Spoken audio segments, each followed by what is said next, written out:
On January 15th, 2023, Atheist Alliance International held an extraordinary general meeting of their members. According to the bylaws, such a meeting requires an emergency that cannot wait until the next annual meeting. In this case, the emergency was the publication by AAI of a disclosure document which admitted to extensive corruption within the AAI board over many years, dating back until 2017. During the meeting, Bill Flavelle, as AAI Secretary, made a presentation to the members on the results of his investigation into these issues. There were a number of very serious flaws with this approach. Firstly, Bill Flavelle was one of the directors who was personally responsible for the wrongdoing in question. It is incredible that the AAI board backtracked on their previous commitments to arrange an independent investigation and instead arranged for the wrongdoers to investigate their own wrongdoing. But the nature of the whitewash was in fact even worse than that. Not only did the AAI board allow Bill Flavelle to investigate the actions of Bill Flavelle, but they also allowed Bill Flavelle to rewrite the set of actions for which Bill Flavelle must be accountable. Unsurprisingly, then, the list of misdeeds covered by the presentation to the meeting grossly understated the actual wrongdoing that the AAI board needs to be accountable for. Consequently, there remains no response whatsoever from the AAI board to the most serious corruption that they must be answerable for. The nature of this corruption demonstrates that those currently purporting to be the board of AAI are totally illegitimate, and they will remain illegitimate while they continue to remain silent on the most consequential issues in the entire history of AAI. This presentation lists the issues that should have been addressed during the recent AAI meeting. This is the presentation that Bill Flavelle would have given if he was making an honest attempt to deal with the emergency that precipitated the meeting.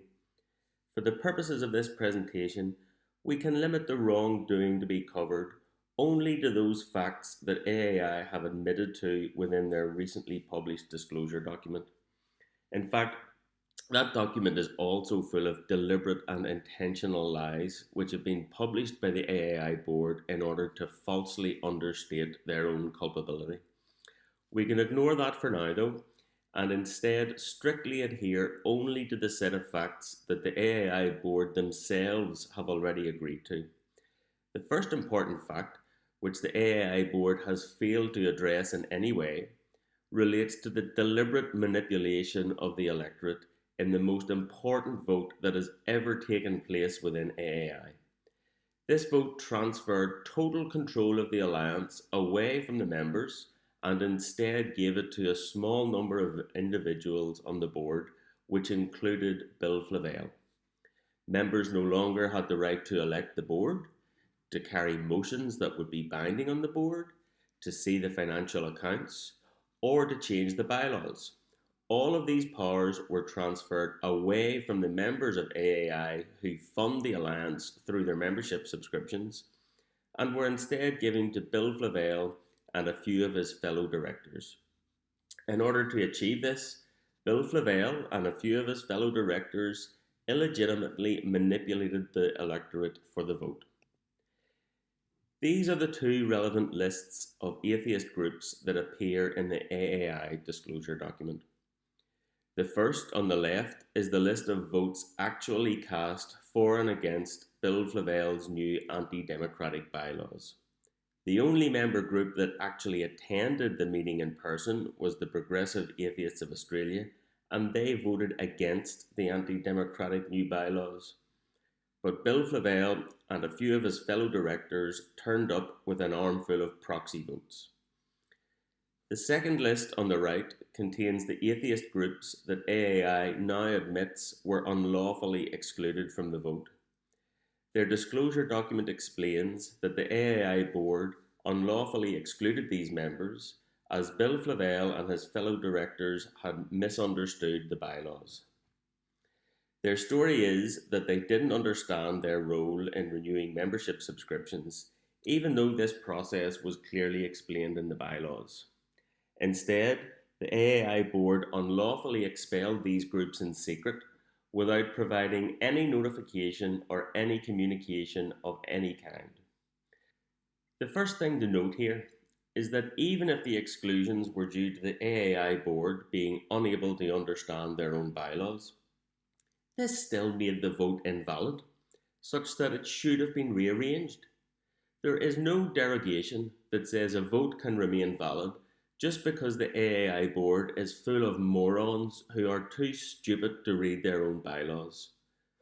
In fact, the AAI disclosure document also admits to awarding votes to groups that had no entitlement to vote.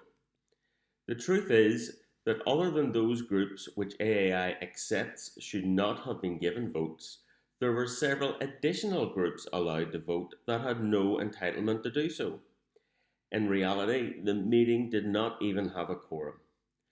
But even sticking just to these facts that have been admitted by the AAI board, there were certainly more than enough unlawfully excluded groups to change the outcome of the vote. In fact, several of the excluded groups had already stated in public that they favoured awarding more democratic powers to the members rather than taking all powers away from the members. It is perfectly clear that a valid vote would have had the opposite result. The wrongdoing that the AAI board has yet to address, though, is that they manipulated the electorate by hand picking which groups they would and would not allow to vote. Their story about applying the wrong rules to decide which group would receive a ballot because they misunderstood the bylaws is just a lie. We can see this easily by considering two groups in particular.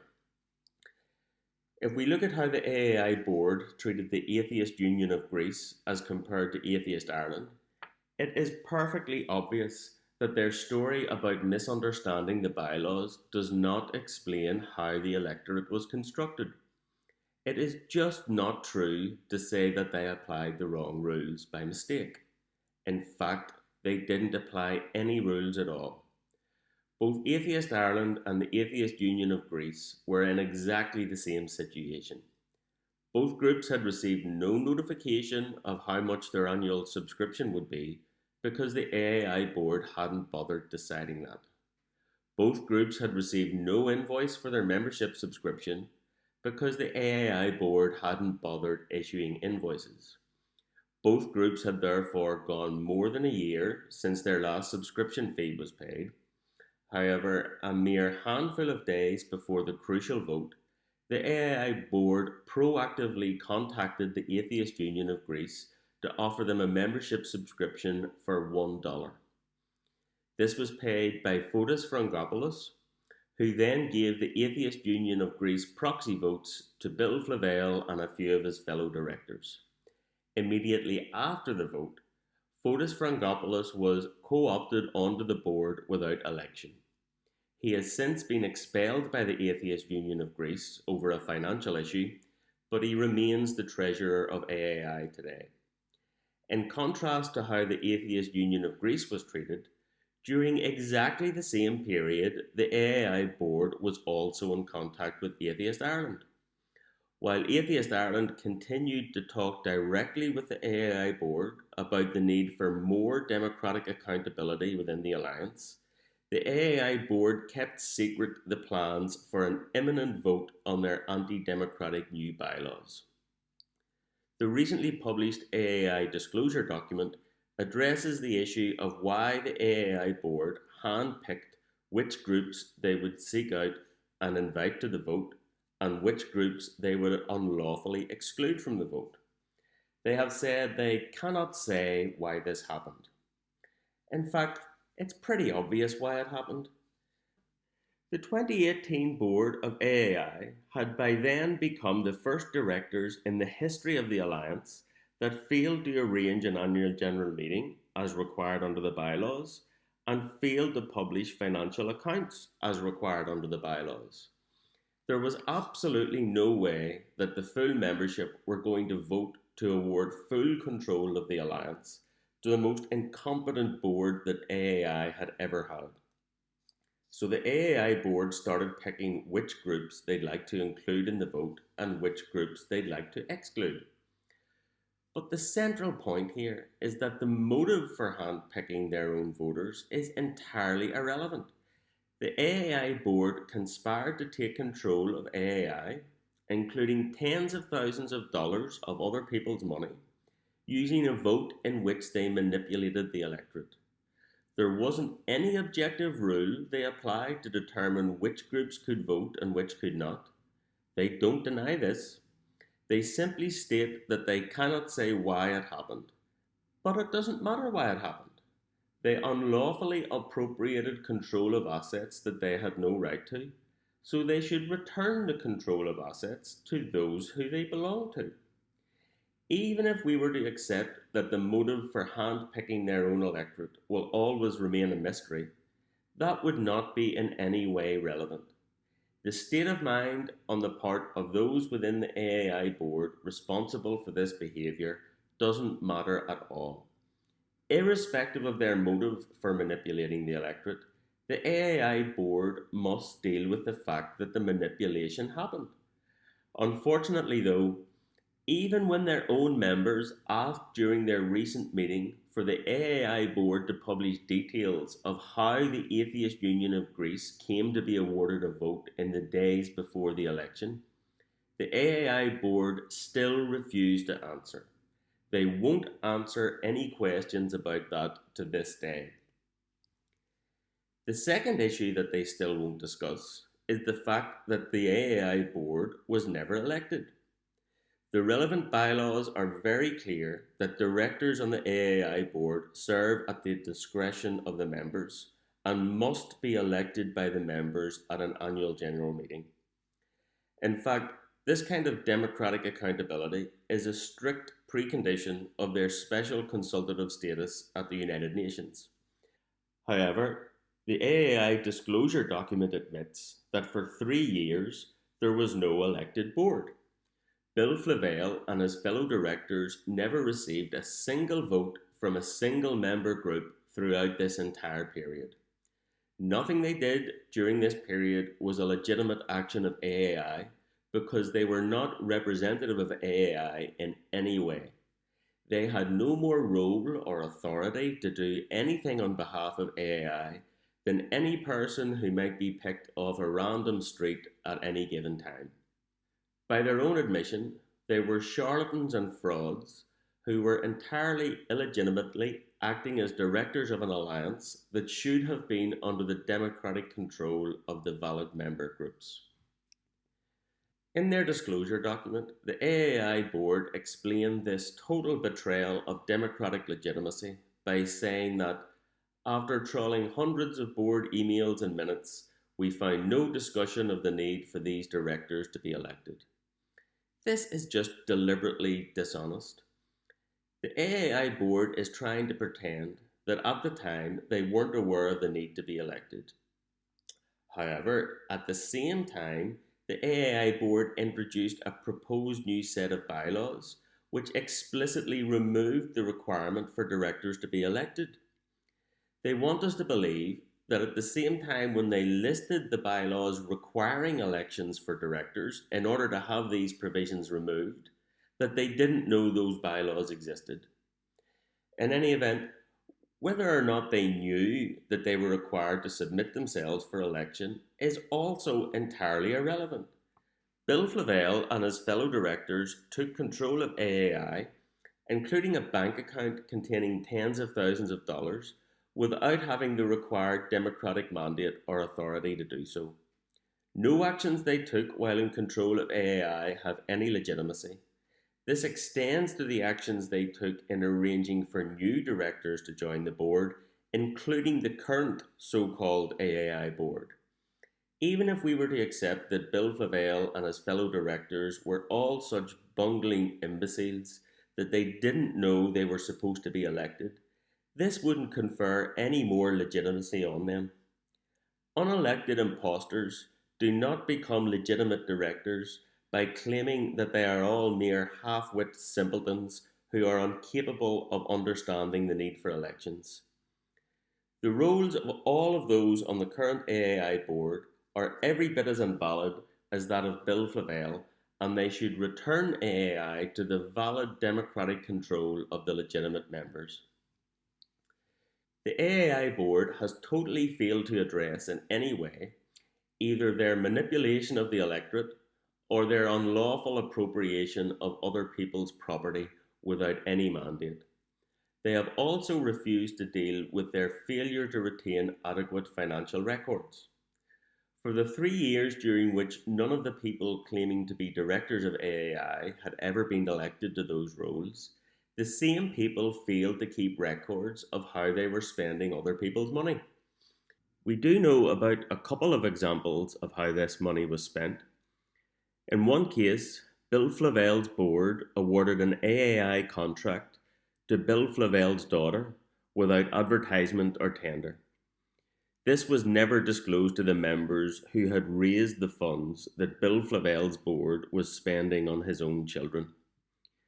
The board also cancelled a contract that had been validly awarded to Rustam Singh for thousands of dollars per annum and instead paid that money directly to themselves in secret. The members were never informed about this either. Bill Flavelle and his fellow directors became the first board in the history of AAI to pay themselves cash for doing secular work on behalf of AAI. The core point here, though, is that if anyone would like to know what else this AAI board spent other people's money on, the best they can hope for is the imaginings of that AAI board themselves. The recently published AAI disclosure document states that because the required financial records are missing, the AAI board had to infer what the money was spent on. That is, the same people who awarded AAI cash to themselves and to their own children have imagined what the other payments could have been for. However, they have still not provided any of these details to the members who raised this money through their annual subscriptions and donations. Dozens of atheist groups worldwide built AAI before Bill Flavelle got involved. This included accumulating tens of thousands of dollars that those atheist groups were properly in democratic control of. Bill Flavelle took control of this cash without any authority or mandate to do so, through a vote in which he manipulated the electorate along with a few other of his fellow directors. Still to this day, Bill Flavelle and the rest of the AAI board have made no effort whatsoever to account to the atheist groups that they unlawfully expelled for how they spent the money raised by those groups. The AAI board accept that they weren't elected. They accept that they had no right to spend any of that money. They accept that the money was not theirs to spend. They accept that they paid some of the money to themselves and to their own children. They accept that those who raised the money were improperly expelled, contrary to the bylaws. They have still made no effort whatsoever to explain to those disenfranchised atheist groups what was done with the rest of their funds. The last issue that the AAI board has yet to address is why they consistently lied about all of these issues for so many years. As soon as Bill Flavelle and the other self-styled directors on the illegitimate board unlawfully took over AAI, the disenfranchised groups complained vociferously. At all times, Bill Flavelle and the rest of the illegitimate board falsely responded that they had done everything according to the bylaws. They knew that this wasn't true, but they just kept lying and lying. Here's Bill Flavelle making that claim on a podcast. We had an AGM in May 2018. We followed a timetable to advise every single affiliate who was a paid-up affiliate at that time. At the AGM, we put forward a proposed set of bylaws, and we asked the affiliates, all the affiliates who were paid-up members at the date on which we informed them of the AGM. There were 10 votes in favour of the new bylaws and 1 vote against. Is that 10 people or 10 affiliate groups? 10 organisations, 10 affiliate groups, yeah. In fact, the AAI website continues to make these false claims today. This statement was published on the AAI website in April of 2021. It remains published today and it claims that all groups were issued invites to the most important vote in AAI history according to the timetable described in the bylaws. The AAI disclosure document was then published in November 2022, which admitted that zero groups were invited to the vote according to the timetable described in the bylaws. The records of the invites issued to the member groups who were permitted to participate in the vote did not change. This statement on the current AAI website and the directly contradictory statements in the AAI disclosure document both involve the same people checking the same records. There is no innocent explanation for these mutually irreconcilable statements. What happened was the AAI board consistently lied about these issues from 2018 onwards and only admitted in November 2022 that their critics had been telling the truth all along. The AAI board has made no effort to explain these many years of deliberate lies. The reason for that is obvious. The lies serve to cover up their own corruption and the fact that their positions are totally illegitimate. These lies continued into 2022 when the current AAI board repeated the same lies because their positions too are totally illegitimate. These are the four issues that the AAI board were required to be accountable for. These are the four issues that their emergency general meeting was required to address head on. The AAI board called this meeting in order to deal with their manipulation of the electorate, with the fact that they were never validly elected, with the missing financial records, and with their years of deliberate lies to cover up this corruption. The truth must come before reconciliation, and the AAI board were required to answer a number of important questions truthfully. What objective criteria were used to decide which groups could vote when the AAI board introduced the anti-democratic new bylaws? On what basis did the AAI board have the authority to pick and choose who they allowed and didn't allow to vote? Since it has now been admitted that there was no elected AAI board for 3 years, how can any actions by the so-called AAI board during that period be considered the legitimate actions of AAI? In particular, when the unelected and illegitimate AAI board arranged the meetings at which the current so-called AAI board were appointed, how can those actions be considered valid actions of the alliance? The AAI board appropriated other people's money when they had no authority or mandate to do so. They spent thousands of dollars from that money on themselves and on their own children. What efforts has the AAI board made to account for what else they spent that money on towards the atheist groups that raised those funds and rightly had democratic control of those funds? Isn't it true that the AAI board has made absolutely no effort whatsoever to make itself accountable for how it unlawfully spent other people's money? Lastly, why did the AAI board lie about all of this wrongdoing for years and years? How does the AAI board account for the fact that the current website says both that all groups were invited to the vote according to the bylaws and also that no groups were invited to the vote according to the bylaws? Both of those statements are the result of the same records being consulted by the same people. Isn't this in itself irrefutable evidence that an independent investigation is required?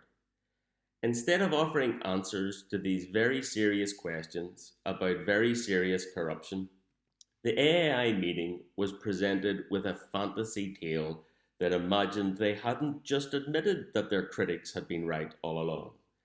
Their deliberately dishonest and corrupt acts were bizarrely described as mere errors. Missing financial records were inexplicably described as delayed accounts. There was no mention at all of the manipulation of the electorate. And when Bill Flavelle presented these slides, he mysteriously skipped directly from point 2 to point 4, such that he didn't have a single word to say about the fact that he was never elected. In advertising this meeting, the AAI board claimed that their intention was to make amends and to put things right. That was just another lie. This meeting was just the latest part of an ongoing cover up, which deliberately refused to address the corruption that the AAI board must account for. This whitewash is what happens when wrongdoers are invited to redefine their own wrongdoing and then investigate their own wrongdoing.